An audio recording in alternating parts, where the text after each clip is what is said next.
तो इस अध्याय में पहले उन्होंने अनुवासन छोड़ के बाकी सभी द्रव्यों के बारे में बताया, पंचकर्म के द्रव्यों के, जैसे वमन द्रव्य, विरेचन द्रव्य, शिरो विरेचन द्रव्य, निरूह द्रव्य। उसके बाद उन्होंने दोषग्न द्रव्यों के बारे में बताया है।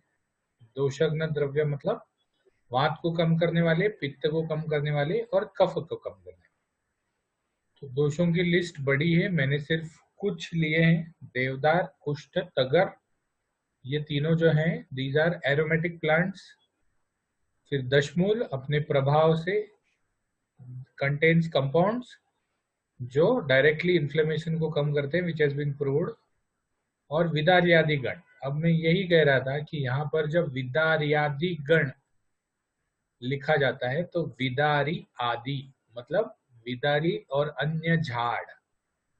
तो विदार्यादि गण में विदारी और अन्य झाड़ आ जाते हैं। लिस्ट आप बुक में अगर देखो तो बहुत लंबी मिलेगी आपको। पित्तग्न द्रव्य, पित्त को कम करने वाले।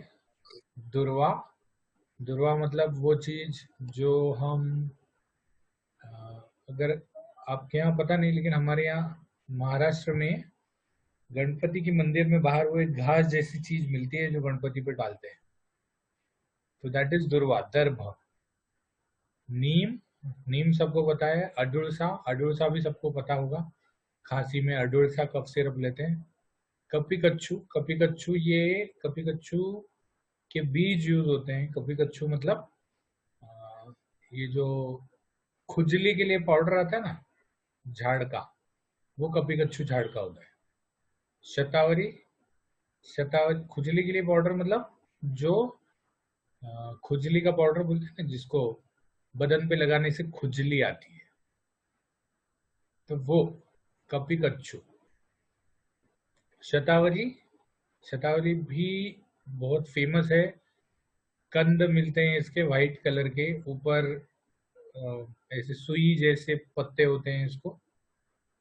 न्यग्रोध आदि गण मतलब न्यग्रोध और बाकी द्रव्य। प्रियंगु, प्रियंगु भी एक झाड़ है। कमल सबको पता है। मुस्ता, मुस्ता मतलब नागरमोथा, नागरमोथा। पद्मकादि गण और सारीवादी गण।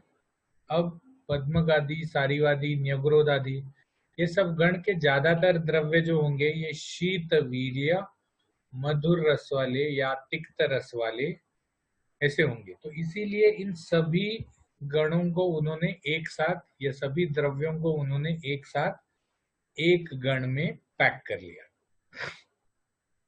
अब हम चलते हैं कफग्न द्रव्य में। कफग्न द्रव्य में उन्होंने बोला आरग वधादि गण, आरग वध और अलग द्रव्य। वत्सक आदि गण, वत्सक और वत्सक के साथ आने वाले अलग द्रव्य। अर्कादि गण, कफग्न द्रव्य बहुत है, देखो बहुत है कफग्न द्रव्य। आरक वदादि गण, हर गण में 8 से 10 द्रव्य हैं। तो आरक वदादि के 8 से 10, वत्सक आदि के 8 से 10, अर्कादि के 8 से 10, मुष्कक आदि का 8 से 10, असन आदि के 8 से 10, सुरस आदि के 8 से 10, मुस्तादि के 8 से 10। तो मतलब 1 2 3 4 5 6 7 70 द्रव्य के आसपास बताए हैं उन्होंने जो कफग्न द्रव्य हैं। वेरज वात और पित्त के इतने नहीं बताए। तो प्रोबेबली इसका एक कारण ये हो सकता है कि जैसे जैसे चरक ने वात को प्रधान माना है, क्यों, तो शायद उस जमाने में वातज रोग ज्यादा होते थे। आज के जमाने में कफज रोग ज्यादा होते हैं। मतलब आज भी वातज रोग होते हैं, नहीं होते ऐसा नहीं है, लेकिन what we are more suffering from are over nutritive diseases rather than under nutritive diseases. आज के जमाने में अगर वात के रोग दिखे तो सबसे पहले आम और स्रोतोरोध का विचार मन में आना चाहिए। प्योर वातज डिसीज हैज डिक्रीज्ड। प्योर वातज disease, the reason of the decrease is because एक, हम वात के जो कारण हैं, जैसे बहुत चलना, बहुत मैथुन करना, उसके बाद बहुत कम खाना। तो वात वृद्धि के जो कारण हैं वो प्योर वात वृद्धि के कारण तो नियरली खत्म होते जा रहे हैं। बहुत चलना, कौन चलता है आजकल? कोई नहीं चलता। बहुत घोड़े पे बैठना, कोई नहीं करता। तो that may be one of the reasons that over a period, because अष्टांग हृदय चरक के बाद नियरली कितना, तीन तीन एक हजार साल बाद लिखी गई होगी। 1.5 से 3 हजार साल बाद लिखी गई होगी अष्टांग हृदय। तो इसीलिए प्रोबेबली उन्होंने कफग्न द्रव्य पे ज्यादा फोकस किया है। 70 कफग्न द्रव्य बताए हैं, बिकॉज कफग्न द्रव्य जो हैं वो कफ को जैसे कम करेंगे वैसे ही शरीर के अपचय उपचय को भी कम करेंगे। उपचय का मतलब शरीर की बढ़ने की वृत्ति, शरीर में आम को भी कम करेंगे। तो शायद इसीलिए उन्होंने कफग्न द्रव्य ज्यादा बताए होंगे। और इसमें से जितने भी ये अभी जैसे असन है, तो असन वजन कम करने के लिए बहुत अच्छा है। तो प्रोबेबली उसके रीजन, उसके कारण भी ये हो सकता है। Anyway, this is just a guess, this is just a guess. तो now we come to, after वातग्न पित्तग्न और कफग्न द्रव्य, we come to the actual गण पार्ट। गणों का वर्णन, कितने गण बताए हैं और क्या क्या है। तो उसके वातग्न पित्तग्न और कफग्न हमने देख लिए। अभी इसके बाद गणों का वर्णन दिया गया है। गणों का वर्णन दिया गया है। गण जो है ये इस प्रकार से, एक जीवनीय गण छोड़ेंगे तो बाकी सब गण जो है वो अपने पहले,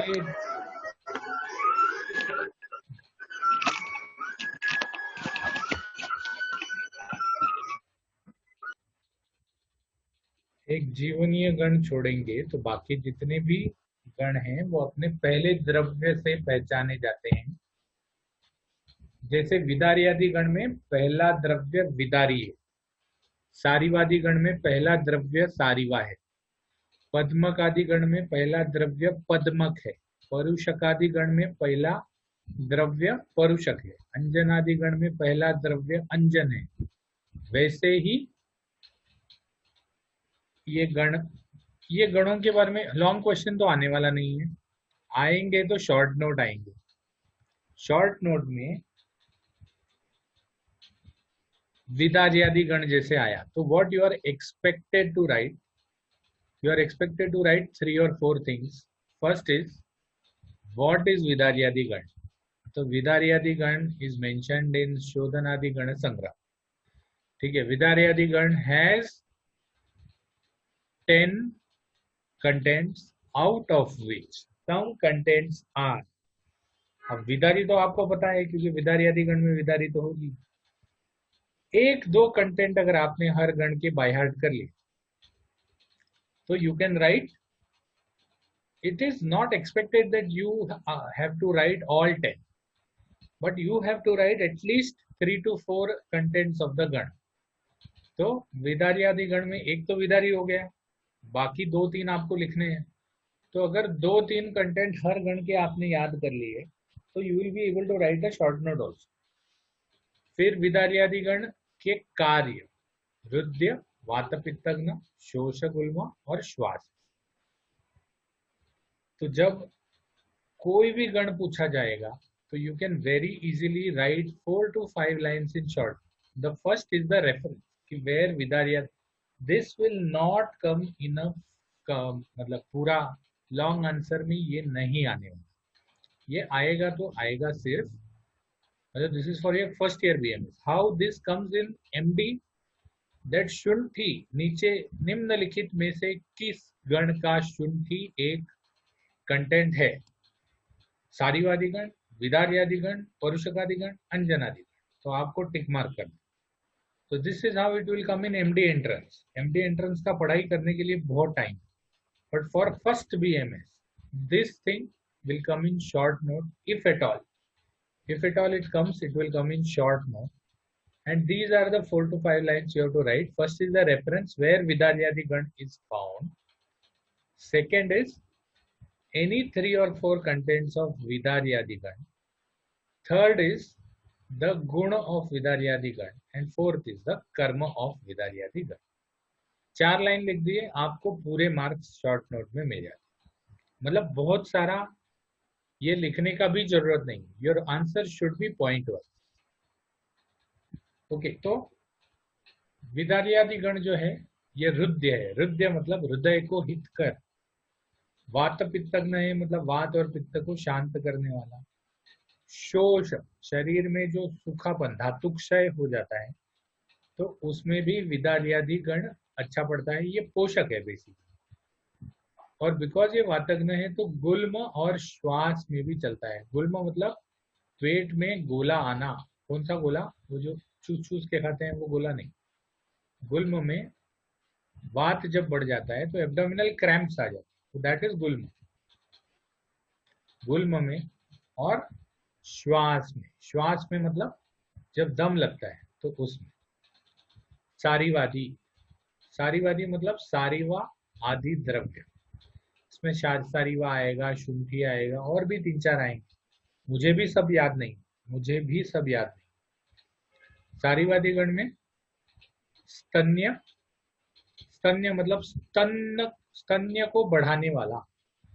जो प्रेग्नेंट फीमेल्स हैं डिलीवरी के बाद उनको दूध नहीं आता, बहुत ये this is a common disorder की लैक ऑफ लैक्टेशन, तो दूध बढ़ाने के लिए सारीवादी गण देते हैं। शतावरी भी होगा उसमें, सारीवा भी होगा, शुंठी भी होगा। वात पित्तग्न मतलब वात और पित्त को कम करता है। तृप्तिकर मतलब भोजन में तृप्ति लाता है, सटाइटी, सेशिएटी जो भी बोलते हैं उसको। वृष्य, वृष्य मतलब शुक्र धातु को बढ़ाता है।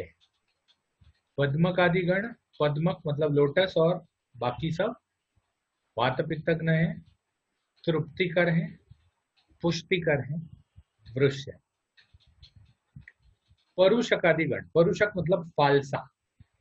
फालसा ये एक फल होता था हमारे, मतलब जब मैं स्कूल में होता था हमारे स्कूल के बाहर वो बेर वाला, इमली वाला ये सब बैठते थे, तो उसके पास एक फालसा भी होता था। फालसा कैसे, जैसे भाला होता है ना, वैसे 4 मतलब 2 भाले अगर एक साथ बांध दिए तो 4 ग्रीन कलर का फल होता है, बहुत खट्टा होता है।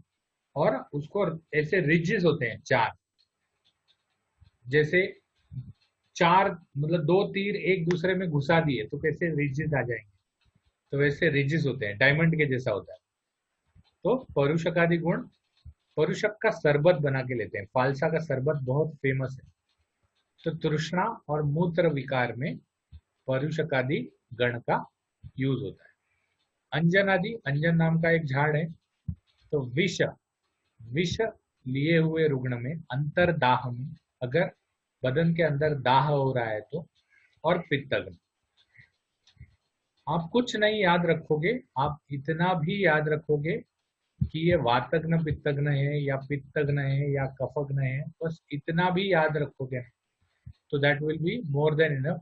Out of 2 marks you will definitely get 1.5. ये जो है these are question where if you don't know, कभी कभी शॉर्ट नोट में 5 क्वेश्चन मतलब 7 क्वेश्चन आ जाते हैं या 6 क्वेश्चन आ जाते हैं जिसमें से 6 करने, सॉरी 5 करने, तो वो 5 में से 3 तो हमको समझ में ही नहीं आ रहे। तो ऐसे टाइम पे जो समझ में नहीं आ रहा है उसको करने से अच्छा है कि ये गण वाले क्वेश्चन को अगर आप करोगे तो what happens is you will get at least 1 mark।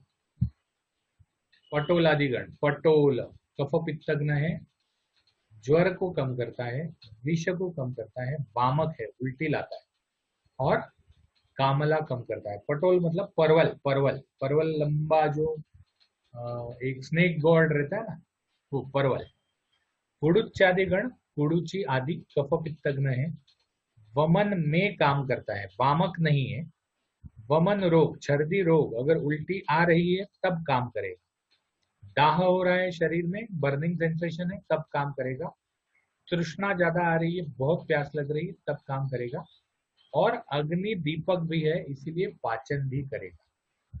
Arag वधादि गण, आरग वध बहावा, जो हम मेले में जाते थे उसमें वो छम छम छम छम बजने वाला एक लंबा सा बीज मिलता था, तो वो आरग वध है।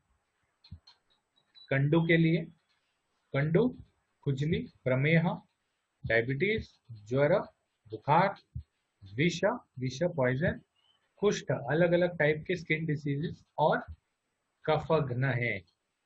असनादिगण, असनादिगण में श्वित्र, श्वित्र इज लुकोडर्मा, सफेद कोड, कुष्ठ स्किन डिसीजेस, कृमि, कृमि मतलब वर्म, पांडु एनीमिया, प्रमेह डायबिटीज, और मेदो रोग स्थौल्य ओबेसिटी पे काम करता है। मैंने बोला भी था ना, असनादि योग ओबेसिटी पे बहुत अच्छा काम करता है। वरुण आदि, वरुण आदि, वरुण आदि जो है कफग्न है, स्थौल्य पे काम करेंगे, मंदाग्नि पे काम करेंगे, शिरशूल में अगर हेडेक है तो उसमें भी काम करेगा, और गुल्म एब्डोमिनल क्रैम्प्स है तो उसमें भी काम करेगा।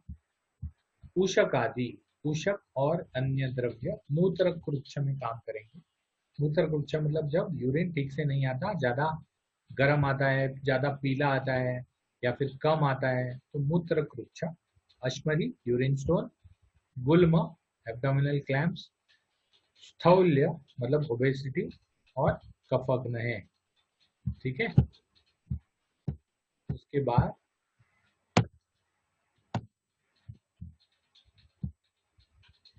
वीरतर्व्याधि, वीरतरु मतलब अर्जुन, वीरतरु अर्जुन, वीरतर्व्याधि अर्जुन नाम का एक झाड़ है।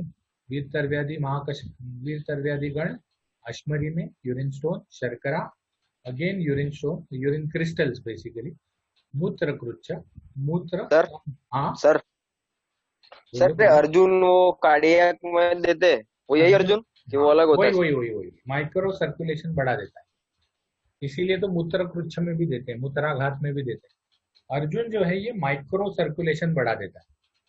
Micro circulation is your capillary circulation, which has been proved. The pharmacokinetics of Arjun has been proved.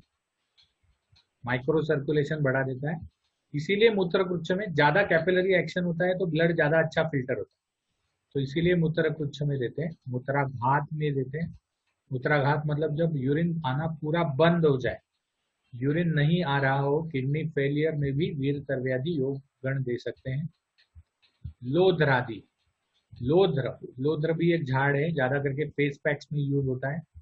तो ये वर्ण है, वर्ण मतलब वर्ण को सुधारने वाला।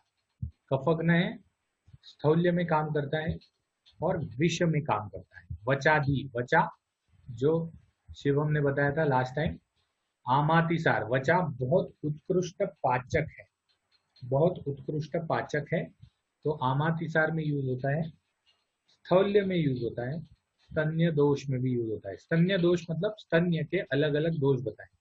स्तन्य दोष मतलब दूध तो आता है लेकिन बच्चा पी नहीं पाता, या बच्चे को पीने के बाद तुरंत पेट फूल जाता है, तो ऐसे टाइम पे हम बच्चे को ड्रग नहीं देते, हम ऐसे ड्रग्स देते हैं जो माँ की दूध में से निकले। तो शुंठी, वचा, ये कुछ द्रव्य हैं जो माँ की दूध में से निकलते हैं। तो स्तन्य दोष अगर कुछ है तो वचादि गण को यूज करते हैं। सेम हरिद्रादि गण, हरिद्रा मतलब हल्दी, सेम चीज में यूज होता है। आमातिसार, स्थौल्य, स्तन्य दोष। हरिद्रादिगण वर्ण्य भी है। अर्कादिगण, अर्क मतलब स्नूही, जो हनुमान जी को गोल पत्ते, पत्तों का हार चढ़ाते हैं, वो अर्क है। अर्क कफग्न होता है, स्थौल्य के लिए काम करता है, विष के लिए काम करता है, स्पेसिफिकली बिकॉज अर्क का क्षीर जो है वो विरेचक है। कृमि वर्म्स के लिए काम करता है। कुष्ठ स्किन डिसऑर्डर्स पे, स्पेसिफिकली कफ वाले स्किन डिसऑर्डर्स पे काम करता है। और दुष्ट व्रण जिसमें इन्फेक्शन हो गया है, तो बिकॉज इट इज क्रिमिग्ना ऑल्सो, कृमि को भी, मैगट्स। कभी कभी अगर आप गवर्नमेंट हॉस्पिटल में काम करोगे तो गवर्नमेंट हॉस्पिटल में जिस टाइप के पेशेंट्स आते हैं व्रण के, मतलब मैंने एक पेशेंट देखा था जिसको देखने के बाद 3 लोगों ने उल्टी कर दिया। मैंने नहीं किया था, लेकिन 3 लोगों ने उल्टी कर दिया था, क्योंकि वो बांध के आया था। जैसे ही उसने पट्टी खोली, अंदर कम से कम 1.25 इंच के बड़े बड़े वर्म्स थे, छोटे छोटे छोटे छोटे व्हाइट कलर के थ्रेड वर्म्स। तो दुष्ट व्रण में भी अर्क का यूज होता है। सुरसादिगण, सुरसादिगण सुरसा आदि द्रव्य कफग्न स्थौल्य के ऊपर प्रतिश्याय में, श्वास में और कास में। यहाँ पर जो श्वास कास बताया है दैट इज कफज श्वास या कफज कास, मतलब जिसमें कफ ज्यादा आता है। मुष्ककादिगण गुल्म में, प्रमेह में, अश्मरी में, पांडु में, स्थौल्य में और अर्श, अर्श इज पाइल्स। वत्सक आदिगण, वत्सक मतलब कुटज, कुटज की बी को वत्सक कहते हैं। वात कफग्न होता है, स्थौल्य में काम करता है। पीनस नाक से पानी आ रहा है तो काम करता है। गुल्म एब्डोमिनल क्रैम्प्स और अर्श मतलब पाइल्स। प्रियंगवादिगण प्रियंगु आदि द्रव्य पक्वातिसार में काम करता है। पक्वातिसार मतलब जिस अतिसार में आम नहीं है वो पक्वातिसार हो गया। आमज अतिसार है तो वो आमातिसार हो गया। आमातिसार में हरिद्रादिगण यूज हो सकता है, वचादिगण यूज हो सकता है। पक्वातिसार में प्रियंगवादिगण, क्योंकि पक्वातिसार में अतिसार को रोकना अपेक्षित है, जबकि आमातिसार में अतिसार को रोकना अपेक्षित नहीं है। पक्वातिसार में प्रियंगवादिगण, प्रियंगवादिगण बहुत अच्छा जोड़ने वाला है, इसीलिए अस्थि भंग में भी यूज होते हैं, फ्रैक्चर्स में भी यूज होता है। व्रण रोपक है। अब व्रण शोधन और व्रण रोपण, शोधन मतलब जो भी गंदा चीज है उसको निकाल देना। तो व्रण में अगर स्लफ है, कृमि है, तो उसमें जो ड्रग्स यूज होंगे वो अर्कादिगण जैसे व्रण शोधक यूज होंगे। जबकि अगर व्रण क्लीन है और भर नहीं रहा है तो प्रियंगवादी गण जैसे यूज होंगे, जिसमें व्रण को रोपण या भरने में हेल्प होता है। अंबष्टादिगण, अंबष्ट आदि द्रव्य, ये भी पक्वातिसार में, अस्थिभंग में और व्रण रोपण में यूज होता है। ये सभी जो है ये कफघ्न द्रव्य है। मुस्तादिगण, मुस्ता बहुत अच्छा पाचक है, तो इसीलिए शरीर में जहां भी पचन की अपेक्षा है वहां पर मुस्तादिगण यूज होता है। स्तन्य रोग, स्थान्य नहीं, स्तन्य रोग। मुस्ता भी एक ऐसी वनस्पति है जो स्तन्य से बाहर निकलती है। whatever you are taking the metabolites come out of स्तन्य, तो स्तन्य रोग में भी यूज होता है। योनि रोग में भी यूज होता है, अगर बहुत सारा कफ निकल रहा है, पानी निकल रहा है तो मुस्तादिगण। Leucorrhoea, leucorrhoea is when white discharge, white discharge में भी मुस्तादिगण आप यूज कर सकते हैं। न्यग्रोधादिगण, न्यग्रोध आदि द्रव्य, वरना नहीं, व्रण शोधन और व्रण रोपण। न्यग्रोधादिगण दोनों करता है, शोधन भी करता है, वरना नहीं है, ये है व्रण। व्रण शोधन और व्रण रोपण दोनों में यूज होता है। संधानकर है तो अस्थि भंग में भी यूज कर सकते हैं। और अलग अलग रक्त प्रसादन है, रक्त की दुष्टि को कम करता है, तो इसीलिए न्यग्रोधादि गण को आप रक्तज रोगों में भी यूज कर सकते हैं। ठीक है। अब लास्ट के दो गण आते हैं, एलादिगण और श्यामादिगण। एला मतलब इलायची। एलादिगण वात कफग्न है, वात और कफ दोनों को कम करता है, इसीलिए विषज रोग में वर्ण्य है, एला वर्ण्य है, वर्ण को बढ़ाता है। कंडू में यूज होता है क्योंकि कफग्न है। पीड़िका में यूज होता है क्योंकि कफग्न है, पीड़िका इज बॉइल्स, इरप्शन। और कोठ, कोठ मतलब अर्टिकेरिया, जिसमें मच्छर काटने जैसे। अभी right now you have to just by heart, second year में ये सब आ जाएंगे। श्यामादिगण, श्यामा आदि द्रव्य, श्यामा भी एक उत्तम विरेचक द्रव्य है। गुल्म में यूज होता है, विष में, अरुचि में, मूत्रकृच्छ और रुद्र। ठीक है, तो श्यामादिगण भी, इसके भी यूजेस इन्होंने बताए हैं। अब गण निर्देश, ये वापिस उपसंहार का पार्ट है कि हमने गण क्यों बताए। एक तो अवेलेबिलिटी, हर द्रव्य हर समय उपलब्ध नहीं होगा, बिकॉज किसी का मूल यूज होता है, किसी का फल यूज होता है, किसी का पत्ता यूज होता है, किसी का झाड़ का छाल यूज होता है, तो इसीलिए अवेलेबिलिटी नहीं हो तो ऐसे टाइम पे गण के इतर द्रव्यों को यूज करना चाहिए। साथ में मैंने पहले ही समझा दिया था, पेशेंट और रोग के लिए जो अच्छा है वो साथ में आता है। और योग्यता मतलब मृदु और तीक्ष्ण वाला द्रव्य कौन से रोग के लिए कौन सा योग्य है, उस हिसाब से आप यूज कर सकते हैं। जैसे अगर पेशेंट को कोई व्रण है और पेशेंट को ओबेसिटी भी है, तो आप अर्कादिगण यूज कर सकते हैं या फिर न्यग्रोधादिगण यूज कर सकते हैं, जो स्थौल्य पे भी चलेगा। और तो दो डिसीजेज हैं, तो दोनों में जो योग्य है वो गण आप यूज कर सकते हैं। तो ये गण निर्देश हो गया। यहाँ ये चैप्टर खत्म हो गया।